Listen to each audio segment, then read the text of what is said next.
की देरी है, कानों में फिर शोर आएगा। कुछ पल की देरी है, कानों में फिर शोर आएगा। तुम्हारा तो वक्त है, हमारा दौर आएगा। मेरे काम के भाइयों मुसलमानों, आने वाले वक्त में तैयारी कर लो। इन उलेमाओं की सरपरस्ती और मुस्लिम पर्सनल लॉ बोर्ड का जब हुक्म होगा तो ये नौजवानों का दस्ता संवैधानिक तरीके से कानून के दायरे में रहेंगे। जो आज मजमा यहाँ मौजूद है, कल को संसद भवन के बाहर बैठने के लिए तैयार है। हमसे ज्यादा कुर्बानी किसने दी? अगर आज हिंदुस्तान को सोने की चिड़िया कहा जाता है तो हमारे बुजुर्गों की वजह से। अरे मेरे लोगों, अगर मस्जिद बचेगी तो हम बचेंगे, मदरसे बचेंगे तो हम बचेंगे, अरे कब्रिस्तान बचेंगे तो हम बचेंगे। यहाँ तक कि अब तक की सबसे बड़ी ताकत माने जाने वाली चाइना ने भी देखा मुसलमान को आगे कर देना, और इस चाइना को अगर चूहा ना बना दे तो हमसे कहना।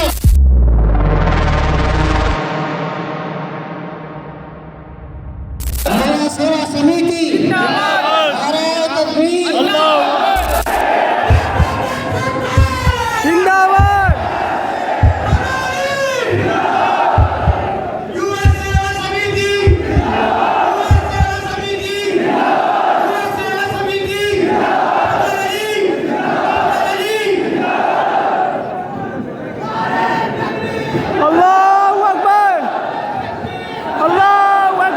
बिस्मिल्लाहिर्रहमानिर्रहीम। मुसलमान पे यकीन रखते हैं कि अगर हमारे मुल्क की तरफ किसी बड़ी ताकत ने देखा, यहाँ तक कि अब तक की सबसे बड़ी ताकत माने जाने वाली चाइना ने भी देखा, तो अपनी फोर्स को अलग कर लेना, पुलिस को अलग कर लेना, अपनी मिलिट्री को अलग कर लेना, मुसलमान को बॉर्डर पे भेज देना। अगर चाइना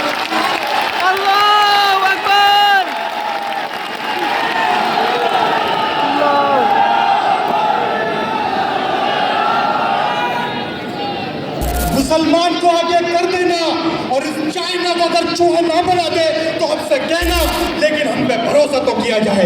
हमसे ज्यादा कुर्बानी किसने दी? अगर आज हिंदुस्तान को सोने की चिड़िया कहा जाता है तो हमारे बुजुर्गों की वजह से। अगर आज इसको जाना चाहता है तो हमारे बुजुर्गों की वजह से। लेकिन हम ही को शक की नजर से देखा जाता है। नहीं है कि वो सड़क पर बैठे, लेकिन हम जब कौम को जरूरत पड़ेगी और खास तौर से बदलने के होते हुए उलेमा हजरात कौम के लिए सड़क पर बैठे, तो बदलनी उस वक्त से पहले मरना मंजूर करेगा।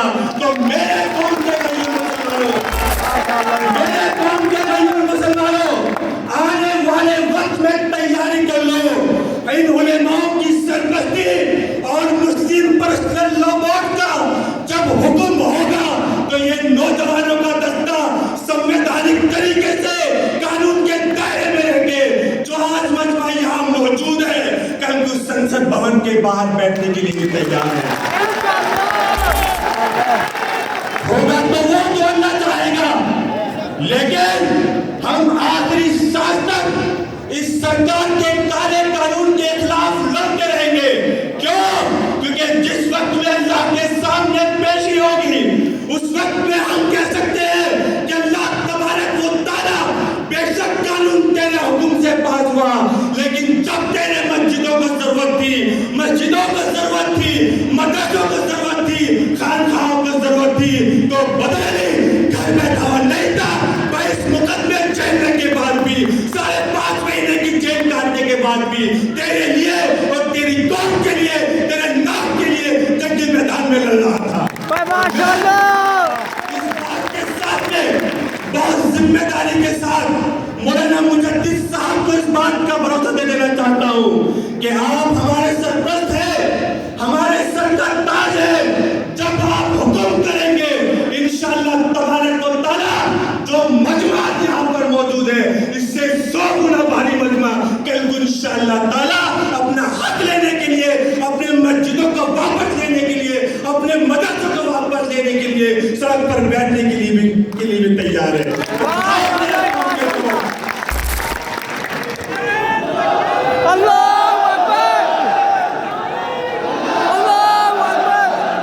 तो किसी बात से घबराने की जरूरत किसी बात से परेशान होने की जरूरत नहीं है।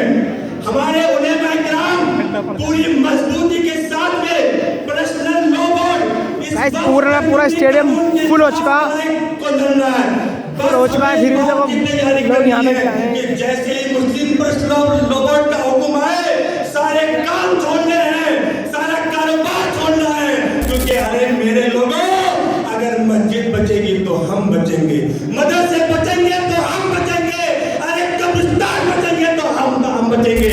और ये कमाई, ये पैसा, ये दौलत, ये औलाद किसके लिए है? ये अल्लाह ने दी है। अगर हम अल्लाह के नाम पे कुर्बान कर देंगे तो सबसे पहले बदले मुकदमे खाने के लिए तैयार, जेल जाने के लिए तैयार, लाठी खाने के लिए तैयार। पहले कुर्बानी बदर अली देगा, उसके बाद में अपनी कौम से उम्मीद करेगा। माशाल्लाह माशाल्लाह, अल्लाह अकबर। इसी बात के साथ मैं अपनी बात को मुकम्मल करता हूँ और तमाम नौजवान साथी जो अलग अलग इलाकों से आए हैं, सबके चेहरे मेरी निगाह के अंदर हैं, सबके फूल मेरे पास आए। यहाँ पर इतने बड़े मजमे के अंदर कोई शख्स ऐसा नहीं है कि जिसके पास हमने जाकर के मेहनत ना की हो। ये एहसान कौम के साथ साथ बदरली पर भी है। और जब वक्त पड़ेगा तो एक एक खून की बूंद निकाल लेना, सगे भाई से पहले आपके लिए खून देने के लिए बदरली मौजूद रहेगा। और मैं एक शेर के साथ मैं अपनी बात को मुकम्मल करता हूँ कि कुछ पल की देरी है, कानों में फिर शोर आएगा। कुछ पल की देरी है, कानों में फिर शोर आएगा। तुम्हारा तो वक्त है, हमारा दौर आएगा। और हमारे आने वाली जिंदगी कैसे होने वाली है, इन 4 लाइनों में मैं अपनी आने वाली जिंदगी को भी बयान कर देना चाहता हूँ। मौत मुकम्मल डरने वाला नहीं हूँ, मौत मुकम्मल डरने वाला नहीं हूँ, जो जंग हक है लड़ने वाला नहीं हूँ। और आने वाली जो 2 लाइनें हैं वो तय करेंगी कि बदलने की जिंदगी आने वाले वक्त में कैसे होने वाली है। मैं ये नहीं कहता कि हम पूरा हिंदुस्तान बदल देंगे, मैं नहीं कहता कि मैं पूरे उत्तर प्रदेश के कौम के हालात को बदल दूंगा, लेकिन जैसे घर का जिम्मेदार ये समझता है कि मैं मेहनत करूंगा तो मेरे हालात बदलेंगे, मैं पैसे कमाऊंगा तो मेरे हालात बदलेंगे, तो ठीक उसी तरीके से आने वाली 2 लाइनें तय करेंगी कि बदलने की जिंदगी आने वाले वक्त में कैसे होने वाली है। मौत मुकम्मल डरने वाला नहीं हूँ, जो जंग हक है लड़ने वाला नहीं हूँ, और जब तक बदलना को कौम के हालात खुदा की कसम मरने वाला नहीं हूँ।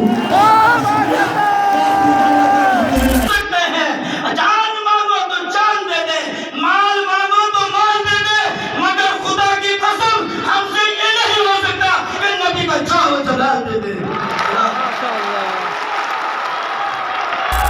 क्या अगर हमारी आवाज को तुमने दबाने की कोशिश की, ये हम बिल्कुल बर्दाश्त नहीं करेंगे।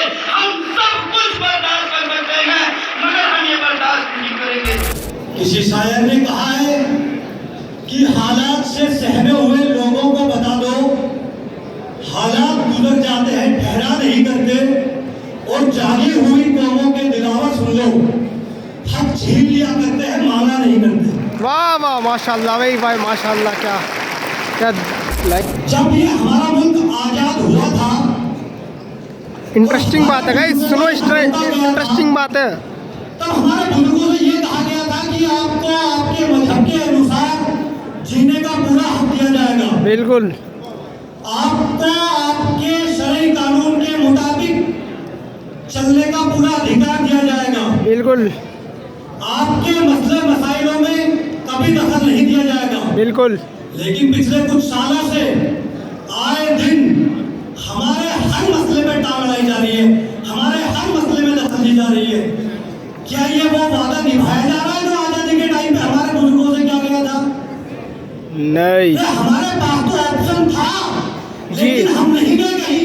बिल्कुल। हमारे बुजुर्गों को हमारे मुल्क से मोहब्बत थी, हमें हमारे मुल्क से मोहब्बत है, इसे छोड़ के जाने वाले तो हम नहीं है।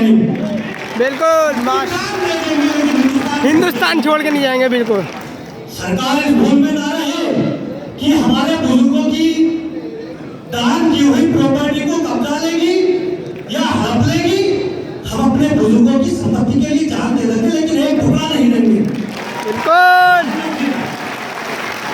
गलतियां तो जरूर हुई हैं हमारे जिम्मेदारों से वक्त पे। आज तक उन्होंने सिस्टम को अपडेट ही नहीं किया।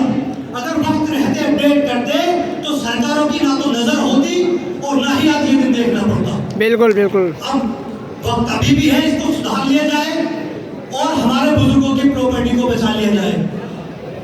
वरना अगर हम आज भी खामोश हो गए तो आने वाले टाइम में जो मस्जिदें मदरसे हैं वक्त की प्रॉपर्टी पर उन पर ताले पड़ जाएंगे और हमारे पास आने वाले टाइम में अफसोस करने के सिवा कुछ नहीं बचेगा। बिल्कुल बिल्कुल। और हमारी आने वाली नस्लें हमसे जवाब मांगेंगी, लेकिन हमारे पास देने के लिए भी जवाब नहीं होगा। फिर बैठे बैठे सोचेंगे कि काश कुछ लोग, कुछ नौजवान खड़े हुए थे, अगर हम उनका साथ दे देते तो आज ये दिन देखना। बैठ के सही नहीं बनने ये, मैं कुछ के लिए बना रहा हूँ बस, याद नहीं होना। थोड़ा सा ही वक्त दिया गया है बोलने का, मतलब मैं अपनी बात खत्म करता हूँ एक शेर के साथ। मोहब्बत कौन करता है, ये शायरी ये होने का है, मुझे मालूम है मेरी हिफाजत कौन करता है। हमी ने लाज रखी है बुजुर्गों की यहाँ, वरना सभी टुकड़ों पे पलते हैं, बगावत कौन करता है। माशाअल्लाह माशाअल्लाह। हिंदुस्तान जिंदाबाद, अल्लाह अकबर। माशाअल्लाह। ईमानदारी से कौम के लिए खड़े होते हैं तो उनका साथ अल्लाह देता है। बिल्कुल। वो साथ क्या होता है कि आज आप इतनी बड़ी तादाद में इकट्ठा हैं, ये सिर्फ और सिर्फ अल्लाह की मदद है। मेरे अजीज साथियों, आपने जनाब बदर अली साहब की एक कॉल पर इतनी बड़ी तादाद में इकट्ठी कर दी है और इसका ये मैसेज भी दे दिया है कि अगर कौम को कहीं जरूरत पड़ी तो ये नौजवान पीछे नहीं हटेगा। बिल्कुल। तो बहुत से लोग ऐसे भी हैं जिन्होंने युवा सेवा समिति का नाम तो सुना है लेकिन उनके कामों का नहीं पता। तो मैं आपको बताता चलूं कि युवा सेवा समिति वो एक भाई समिति है जो 12 साल से कौम के लिए काम कर रही है। युवा सेवा समिति का जब अस्पताल की नहीं रखी गई तो हमारे कायदे मिल्लत मौलाना अरशद मदनी साहब ने उसकी नहीं रखी थी। वो इसलिए रखी थी क्योंकि हम हक और कौम के लिए ईमानदारी से लड़ते हैं। उसके बावजूद भी हमारे भाई जनाब बदर अली साहब के पीछे लोग लगे रहते हैं। इस प्रोग्राम को नाकाम करने के लिए भी लोगों ने बहुत कोशिशें की, लेकिन जिसके साथ अल्लाह होता है, शख्स के साथ अल्लाह खड़ा होता है, उसके साथ अल्लाह की मदद आती है।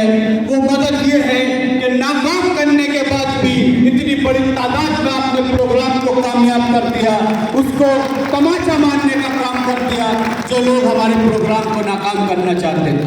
हमें नहीं पता कि वो इस प्रोग्राम को क्यों रोकना चाहते थे, लेकिन हाँ इतना जरूर जानते हैं कि वो कौम के हक की बात नहीं करना जानते।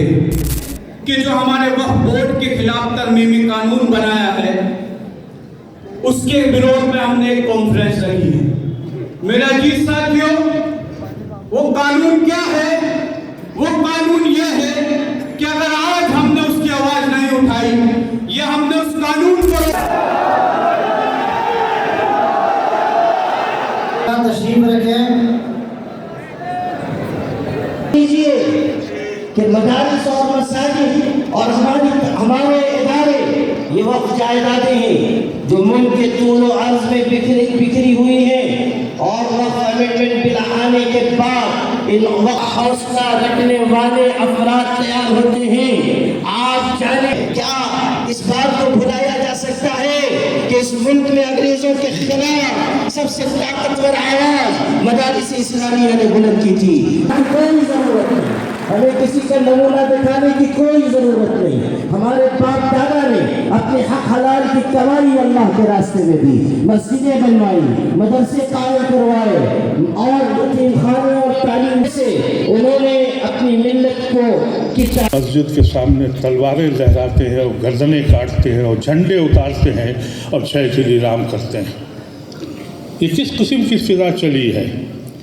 अगर यही रहा, मैं अभी हज़रत मौलाना मुजद्दिदी साहब से कह रहा था कि मैंने अलीगढ़ की एक महफिल में मैं अलीगढ़ से पढ़ा हूँ, मैंने अलीगढ़ के एक महफिल में लड़कों से कहा, अपने नौजवानों से, कि अगर जो लोग अपने को सेकुलर कहते हैं, अगर वो मुत्तहिद होने को तो तैयार नहीं हैं तो इलेक्शन से हट जाओ और फिर ये तमाशा देखो, एक इलेक्शन के बायकाट कर दो, फिर पता लग जाएगा। तो मेरे अलीगढ़ के दोस्तों ने ये कहा कि भाई तुम तो अब मरने वाले हो, हमको कह रहे हो कि हम पार्लियामेंट और असेंबली न जाएं, खुद तो पार्लियामेंट तक हो आए। मैं चुप हो गया। लेकिन एक हिंदू दानिश्वर की बात सुनिए, उसका नाम कुलदीप नैयर था, मर गए वो। कुलदीप नैयर ने मुझे फ़ोन किया, जो इनका फिलॉसफी करने वाला जो आदमी था, जिसने यह बात कही थी हिंदू फिलॉसफी में कि अगर तुम्हें अपने ऐब छुपाना है और हुकूमत करनी है तो एक धोखा खड़ा करो, एक दुश्मन तैयार करो। आज बीजेपी ने और उनके साथी लोगों ने एक दुश्मन तैयार कर दिया और वो दुश्मन मुसलमान है। इस मुल्क की जितनी नाकामियाँ में, जितनी बदनामियाँ, जितनी नाकाम हैं, उस सब का जिम्मेदार मुसलमान को करार दिया जाता है। और यकीन करिए कि अगर ये बिल पास हो गया, हम परसों, अल्लाह का बड़ा करम है कि हमने अलीगढ़ का मुकदमा जीत लिया। सन 66 में वक्त को भी ये अंदाज़ा हो चुका कि औकाफ के सिलसिले में मुसलमान फ़िक्रमंद है और उसके लिए दौरानिया सिर्फ 15 दिन का दिया गया, उसमें से भी सिर्फ 13 दिन मुसलमानों को मिले। लेकिन आप इस हकीकत को एहसास शुक्र के साथ सुनिए कि all India Muslim personal law board की एक आवाज़ पर 4.25 करोड़ मुसलमानों ने वक्फ की हिफाजत के लिए और वक्फ अमेंडमेंट बिल की मुखालफत के लिए ईमेल किया और ये वाज़े कर दिया कि कुछ देर के लिए हम सो तो सकते हैं, मुर्दा नहीं हो सकते। हमारे अंदर ज़िंदगी है और ताजगी है, हमारे अंदर आगे बढ़ने का हौसला है, हमारे अंदर अपनी इज्तिमाइयत और वहदत के ऊपर यकीन है। हमें अपनी मिली जमातों और तंजीमों के साथ कदम से कदम मिलाकर आगे बढ़ने का जज्बा है। हमेशा याद रखिए कि मुश्किल हालात ही में कौमों की आजमाइश होती है, उनका इम्तिहान लिया जाता है। कौमों की आजमाइश और इम्तिहान दस्तरखान पर नहीं, मैदान में हुआ करता है। और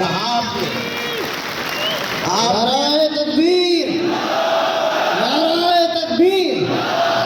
मुस्लिम पर्सनल लॉ बोर्ड, युवा सेवा समिति, आपने अपने जज्बे और हौसले से ये बताया कि अगर आप हमारी वक्फ जायदादों की तरफ आगे बढ़ेंगे तो हम इसे किसी कीमत पर बर्दाश्त नहीं कर सकते। और आज भी आपकी मौजूदगी में और all India Muslim personal law board की क़यादत की मौजूदगी में मैं ये कहना चाहता हूँ कि हुकूमत इस बात को अच्छी तरह समझ ले कि वक्फ जायदादें हमारे बाप दादा का अता किया हुआ कीमती सरमाया है और ये वक्फ